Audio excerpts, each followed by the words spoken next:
Hello বন্ধুরা, কেমন আছো তোমরা? সবাইকে আবারও ঈদ মোবারক, ঈদুল ফিতরের শুভেচ্ছা। তো এই যে রাত্রে দারুণ একটা জায়গায় ঘুরতে চলে এসেছি সপরিবারে। তো অবশ্যই কমেন্টস করো জায়গাটা কোথায়, কে কে এসেছে এখানে।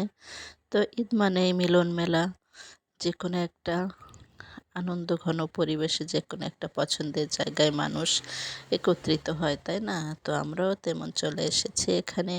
অনেক মেলা বসেছে সামনে, চলো আমরা দেখি। আর রেস্টুরেন্টও আছে পাশে। তো ঘোরাফেরা করলাম, খাবার দাবার খেলাম, খুব মজা হলো। তো বন্ধুরা, কে কে এসেছো এখানে অবশ্যই কমেন্টসে জানিও। আর হ্যাঁ, এটা হচ্ছে কালনা ব্রিজের উপরে বা মধুমতি সেতু, যেটাই বলো না কেন, এখানে তৈরি হয়েছিল এক মিলন মেলার। অনেক অনেক মানুষের সমাগম, এবং ব্রিজের নিচের দিকটা বিশাল একটা মেলা হয়েছে। তো তোমরা মেলাটা কে কে দেখেছো বলো।